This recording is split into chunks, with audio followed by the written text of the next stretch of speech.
My name is Martha Brechlin, and I'm interviewing Joe Owen on March 6, 2023. This is being conducted in the library in Fairhope, Alabama. There's no relationship between the interviewer and the interviewee, and names, there are no other people attending the interview, and the purpose of the interview is to for Joe to give us her story about being in the British military, Air Force, right? And I'm going to ask you just to provide some information that you've probably already put on the other papers. Your full name is? Josephine, Owen.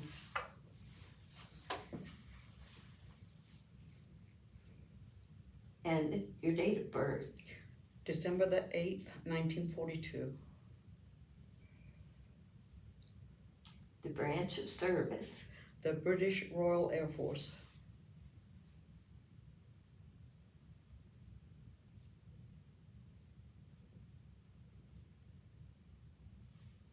What was your highest rank attained? Senior aircraftswoman. Aircraftswoman.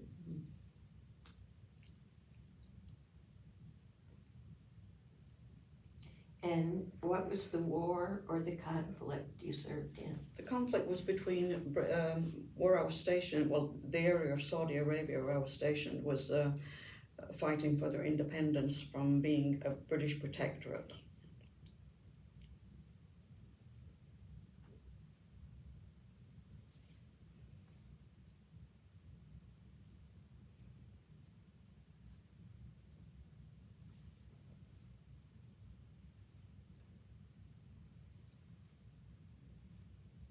I'm not going to ask you specific questions from now on. Okay.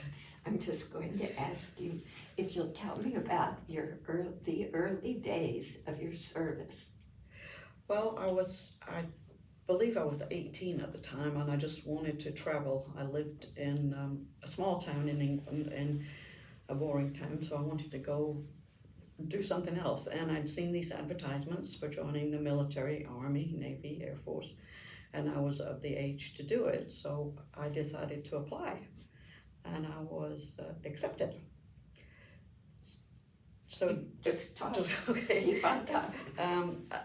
I was kind of surprised actually, because I'd never been anywhere other than this little town I've worked living in and working in little factories, in this town. And so I took off in, I think it was 1963, January of 1963.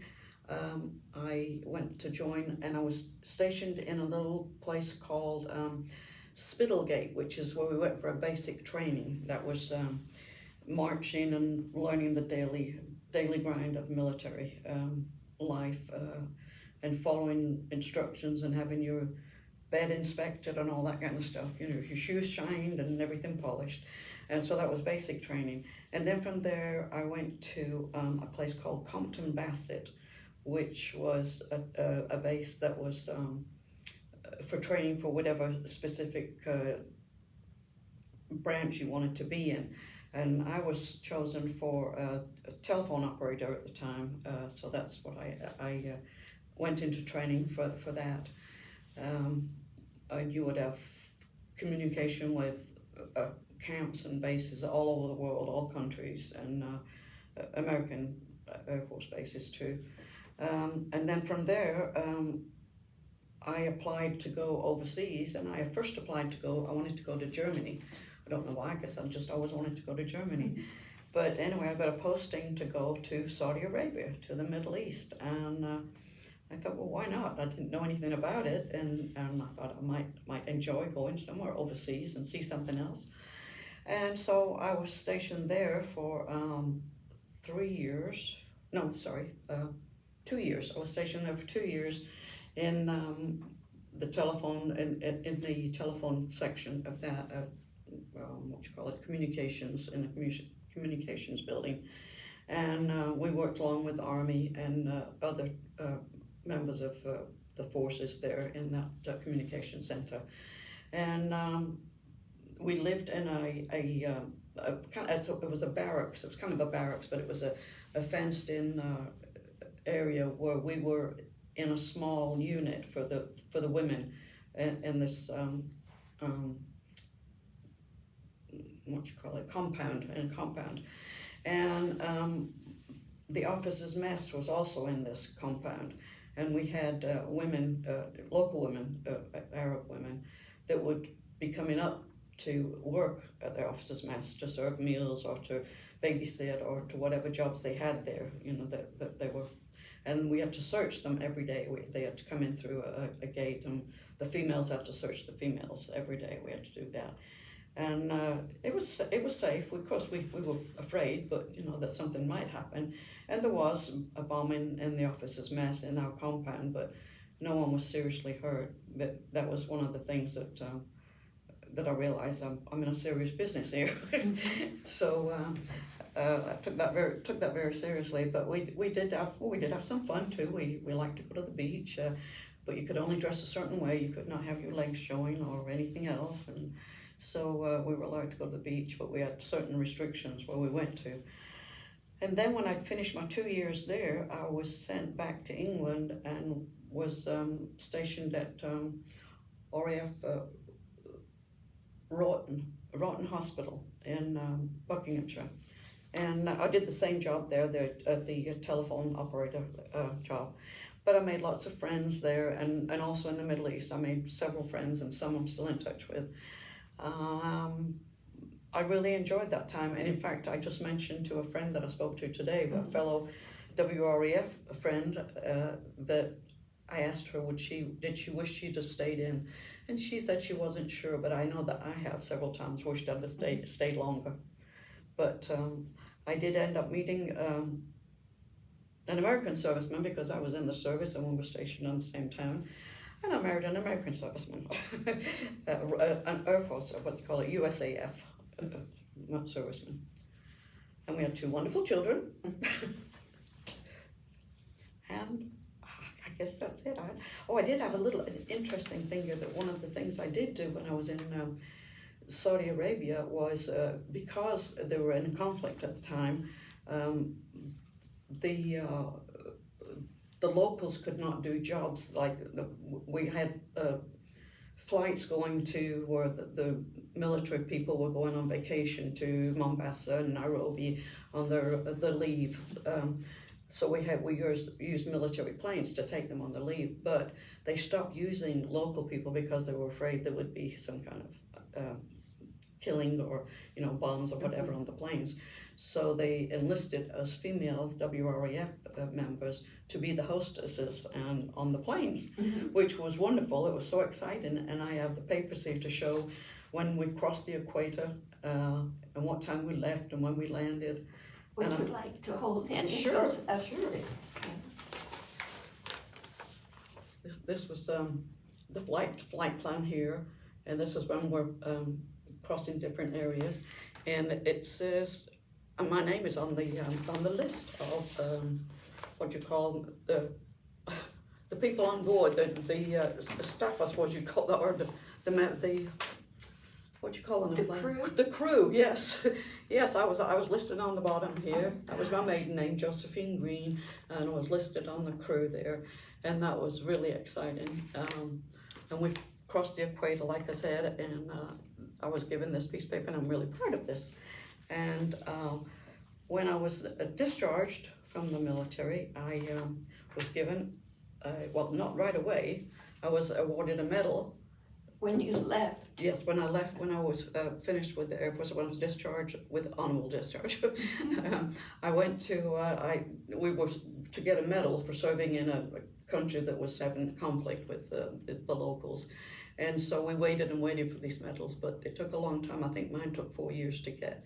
But I'm very, very proud of it, and I went and had it framed, and I'm really, really proud of it. Thank you. And this is my certificate of service for the RAF. It says when I joined and when I was discharged. Thank you. And what is the inside of that? Oh, inside this it's just it's got all my information about my rank and everything, what I was when I started, what I left and when I started, and As you were doing these things, did you think this is more than I expected, or I didn't know I would be in these situations, or what? Yeah, I think mostly, at first, because when you're so young, you think everything's fun, and it kind of made me become an adult, really, because like I said, I just lived in a little town and knew the same people, but it gave me a sense of pride that I was representing my country, but yeah, there was the fear of, don't do this and don't do that, and be careful where you go and be in by such a time, because there was a conflict and anything could have happened at the time that we were over there. But my time in the service was wonderful. I would recommend it to anyone. I don't know what it's like now, but then it was wonderful, and you meet some lifetime friends, and very, very interesting. And the fact the job that I was doing, the telephone operator, you would talk to different operators all over the country, on an American basis too, and it was just an interesting job.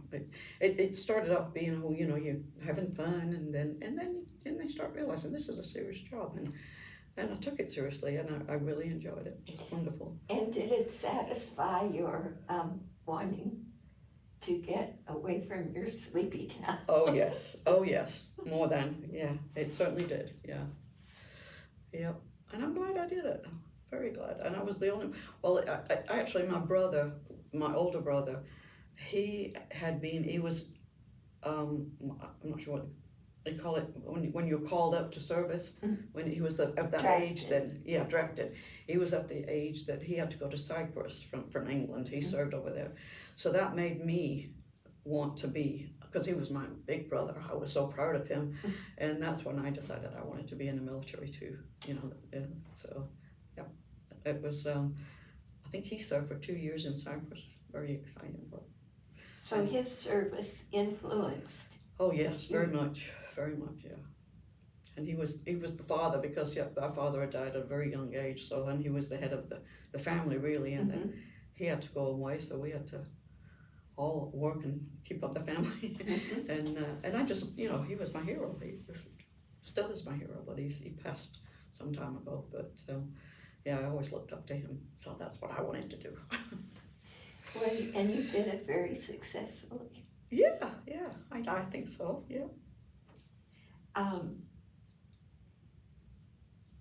Then when you were ending your service, what all happened in there, or how did you go through the next few years and come to the point of leaving? Well, I would finish my 4 years, and as I just said earlier, I wished I'd have signed on for more, but I met my American serviceman, and that's how I ended up here. So I was released and discharged in 1967, early 1967, and we got married in April of 1967. So it wasn't long after, we would see each other, because he was the base that he was at was not very far down the road. So we'd date for a while, and I said, well, it's coming to an end. I'm getting out of the service. So he asked me to marry him, so I did. Where was he from in the States? Washington State, from Yakima. And was he leaving the service also? No, he was in for 3 more years, yeah, so we came back, and we were stationed in Texas at, in Fort Worth, Texas. I can't remember the name of the camp, the base. I'm not sure either. No. I'm sure I've heard it. But I think he had about two more years to do there, so we lived there, and then after he was discharged, we stayed living in Texas, so. And had, my daughter was born in England while we're still over there. just. And then my son was born in Texas.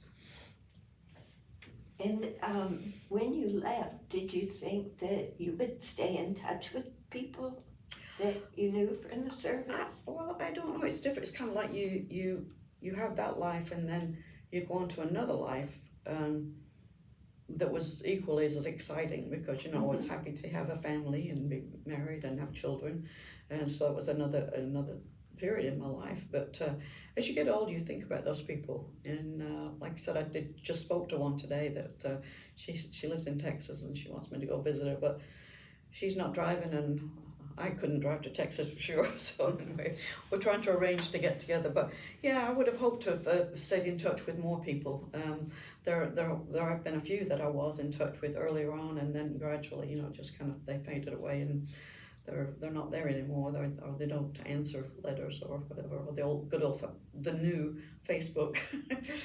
Well, I was thinking too that when you were in the service, you all must have really been close. Oh yeah, very much. Because yeah, we were very close, and there were some that I was much more closer to. That there was little groups, that you hung around with, and you shared a room. And there was probably anywhere from 6 to 10 in a dormitory. When you were in on a base. So we spent a lot of time together. In our rooms and doing stuff like that.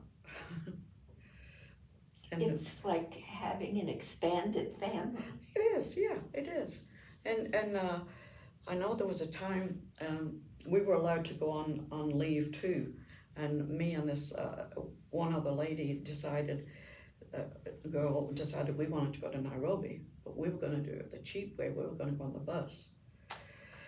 So we took the bus, which has goats and hens, chickens and people and heat on this road, and we got to about halfway, and the bus stops. It's raining hard, and we can see all this red clay, on the road, and they stopped the bus, and we're all jabbering in the local language. We just learned a few words. We didn't know what was going on, and finally somebody that spoke English said that the jungle that we were supposed to go through is flooded. They're not going to risk going into the jungle and coming out the other end, because they may not be able to get out, so you have to stay here for the night. Well, there was nothing there. We couldn't figure out where we were going to stay. Did we stay on the bus? Was there somewhere to sleep? There was nothing. It was just at the edge of this jungle. So her and I talked, and we decided we were going to go back to the main road, and see if we could hitch a ride back to RAF Aden. And luckily, I don't know, we were just so foolish really, because this man pulled up in a Jeep, and he swore at us. It was a military man, a British military man. He said, "How dare you be out here? You know you're not supposed to." So we were very, very lucky. We had done something really stupid, and he picked us up and took us back to this lady's house. It was too far to go back to our camp, so he took us to a lady's house halfway in between. There was a military wife, and she chewed us out too. So that was an experience. We thought we were going to do something really exciting and go and see Nairobi on a bus that was cheaper, but no, we never did see Nairobi. What other places did you see? Did go on to I'm trying to think where. Went into East Africa we did go on a plane the second time when we stayed. Went on a safari. Went on a safari, and stayed at a beautiful place in. I can't remember the name of it, but it was on top of a mountain, and down below is a beautiful place. And down below was a watering hole for the elephants, and we could see it from our room. So that was a vacation time for us, like a leave time that we did. We did the sensible way. We went on the plane with somebody in charge of getting you there. Well, we were on a military plane, like the ones that we used to volunteer on. When the locals weren't allowed to work on the planes. So yeah, it was always a military plane that went there. Yeah. So yeah, we're supposed to be adults, So I think I was 18, so I must have been 20. 19, probably 22, 23 when I got out, 23 when I got out, but I grew up while I was in there. I'll bet. Well, what about, well, like writing back and forth to your family? Oh yeah, How did you talk about your experience with them? just day-to-day things. I didn't tell them anything scary, I didn't, just day-to-day things, and said how what we're doing and what we did that day, if we went to the beach, or if we, what kind of food we were eating, just mundane things. And then the thing was, that was nice was I was able to send money back to my mother because she was raising 5 children, a widow raising 5 children, and I wasn't making a big salary, but it was good that I was being fed and room and everything else that I needed, that I didn't need to spend money on anything else, that I could send money back to her to help support her. So that was good. That's another good thing about it, being in the military. So. And that was probably the case for quite a few people. Oh yeah. In the British military. I don't know about the American, but yeah, in the British military, because most of the girls that I met, they were all came from large families, or families that didn't have money, low income families, which was because that was the north of England where most of us came from, and that's pretty much it, all factories and low income people. So. And what had happened there during the war? In England? Yes, like not, through the years, what had happened with where you had come from? There was bombing there. In fact, we had air raid shelters that we went to, and I remember there being there was a river that went through our town called River Airwell, and there was a plane that crash landed down there, and we just sat there for years and years, and we used to go and play on it. Just play airplanes, we didn't realize how serious that was. We thought, we didn't think, we actually, I don't remember us ever going in any of the air raid shelters. I don't think it hit that close to us. But I remember seeing a place in flames from our bedroom window one time, and it would just seem like in the distance, but it might, I don't know if it was that plane or not, but it was somewhere in the distance. It was this wall of fire, so I don't know, but not too far from us, they were bombed, and people's lives were lost and places were damaged, wrecked, so. And then when you went into the service, did it feel courageous? Yeah, once I got there, yes. At first I thought, I'm going on an adventure. But once I got in there, yes, I felt very courageous, yeah, I did. And did it give you tools for what you've done with your life since? Yeah, it taught me to be independent, which is a big thing, when you come from a small town, all your family lives there and everybody takes care of you, and you don't really grow up to be independent, or I didn't feel independent at the time. But once I did that and I made that move, I immediately felt independent. And at first I thought, I'm going to back out. I know I'm going to back out, but I didn't. The more I thought about it, the more excited I was, because I thought, I'm not going to stay here the rest of my life and just not see anything and do anything with my life.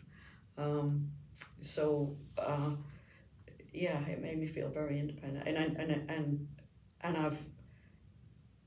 I am independent, sometimes too independent.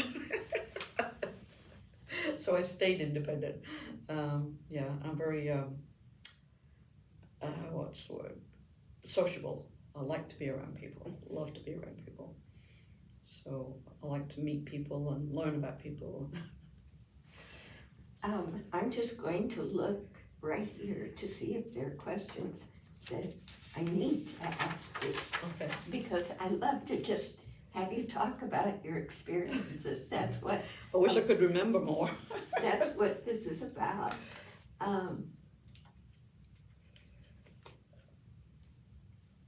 Well, I guess I'm curious too, that after you left service and you came to the United States, then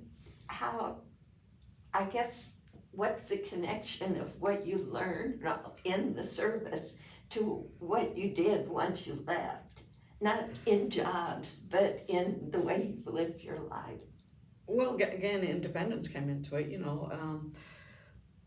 my husband was from a farming town up in Yakima, Washington. We went and stayed up there for a little while when we first got out, and then went back to base because he hadn't been discharged yet. But I think the main thing was the independence. I think it, and there are several British women in this town, in Fairhope alone, that married American servicemen. And we do discuss things like that, about how did they feel, how do we feel, and I think we all handled it pretty well. I don't know. It's not like another foreign country, like, where it's, what I'm trying to say, like if you go to a country that's foreign to you, it could be much harder. In language. But that and ways, of course there was a lot of things that the cooking and what they use here and how you cook things and the appliances that you have, which are so much better than we ever had in England. Just learning how to do that, and driving. I never drove when I lived in England, but I learned to drive over here. And just a lot of, like I said, independence came into it, an awful lot. And I had 2 little children. He was still in the military. He didn't do any traveling though. Then he was finished with his being sent abroad, and so but I would, he'd be at work all day, and I'd take the children to school, and I got them into school, and I learned about schools over here and things like that. So it was just I think being in the military before I got married and moving over here, having been in the military, I think that the independence again paid off, because I could handle. I wasn't sitting there sniveling that I don't know how to do this or don't know how to do that. I just learned. I just threw myself into it. And I did belong to there's several British, well, what they used to call them then, when if you were in the military, called British Wives Club. Mm-hmm. And so we would meet once a month and help each other out, and things like that. So there were a lot of British wives that married American military.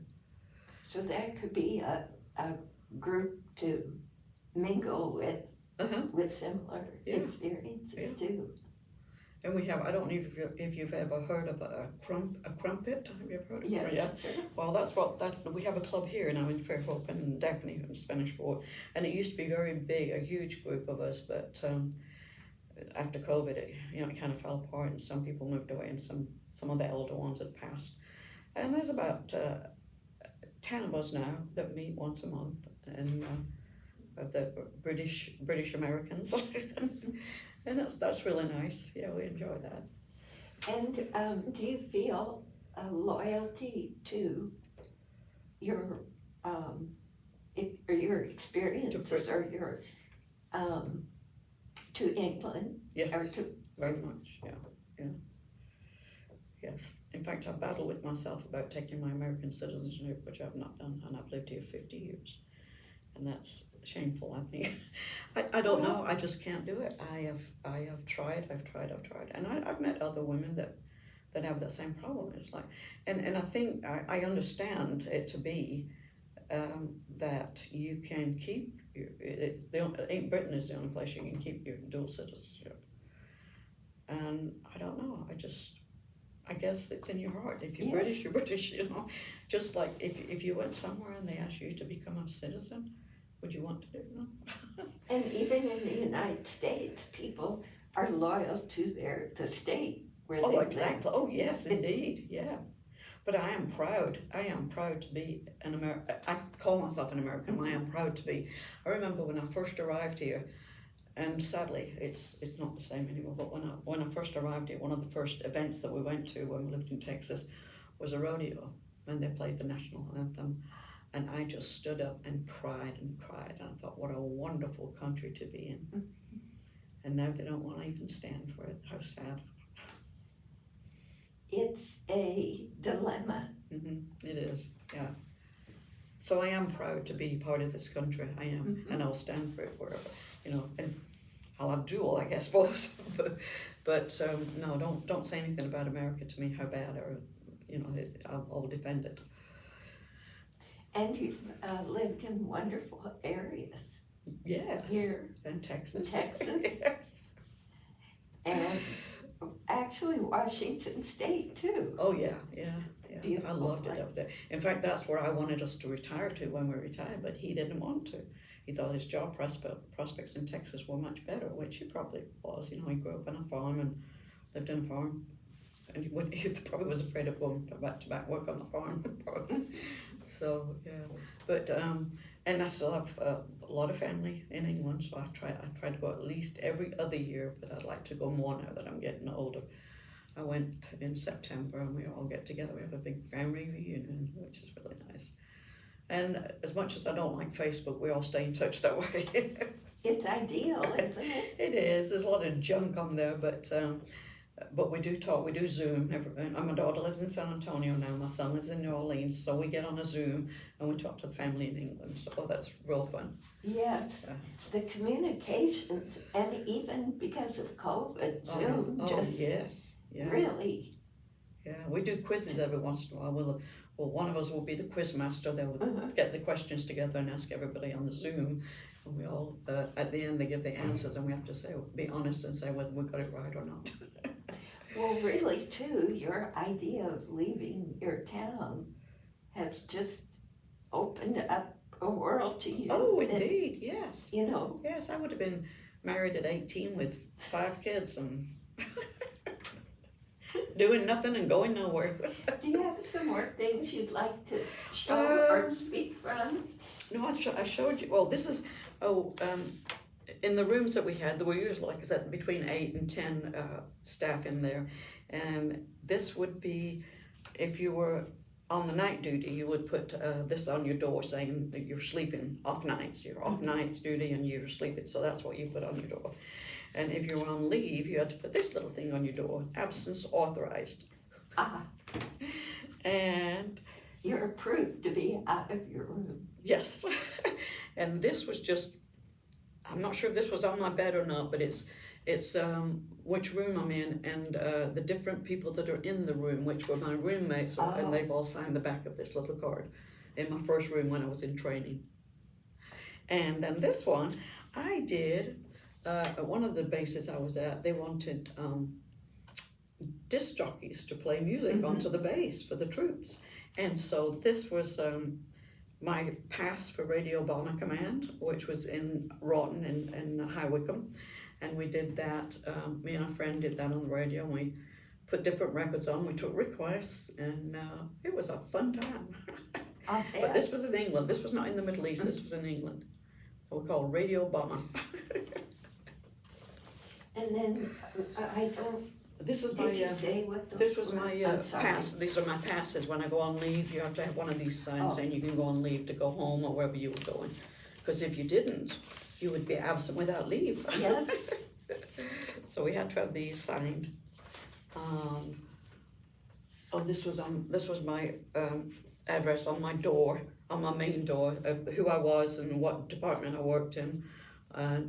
And this was, they labeled me as Roman Catholic because my father was Roman Catholic, but I'm not a Roman Catholic. But that's because my father was, they put that on there, and that was my rank. Aircraftswoman, but that was when my first rank, just an aircraftswoman, not a senior aircraftswoman. And I have How have you managed to keep all these? I am amazed that I have, because I'm a youngster. This is my inoculations and all the different things that I had to do. Before I went to Aden, we had to go into, and I was not sure what this was, we had to go into a tank and wear a gas mask just in case whatever it was supposed to be, some poisonous gas, was used on us when we were overseas. And I really didn't know what it was. I have no idea what it was. I just know we were told to put on a gas mask, go in this room and make sure you don't pass out. So we could go overseas. Oh, you could go. Yeah. And this It qualified you to go. This is I don't know why this is all torn up, because I usually cut them out. This is a picture of me in my local paper in Radcliffe, where I lived, and they said they came and interviewed you because we did parties for the local children, their Christmas parties, in our camp compound, And so this was saying that I had helped with the children's Christmas party And that would have been in your local paper, Yes, that you were yeah, doing that yeah, in the uh-huh. service. And this was while I was in, was it say, the title says Warm Hearts in a Hot Spot. Yeah. That was the title of the story. And I don't know, I think I seem to think that I have other things somewhere, but I don't remember where. I try to keep things together, and I think that's about it. Think of anything else? Nope. Thank you for coming. Well, thank you. This was And fun. it's nice to see you. Nice to see you, Martha, and thank you for doing this. And thank you because I did get all this stuff together, and it was nice to do that. Because I just put it away in a tin box, and a lock box, but it was nice to get it out and reminisce.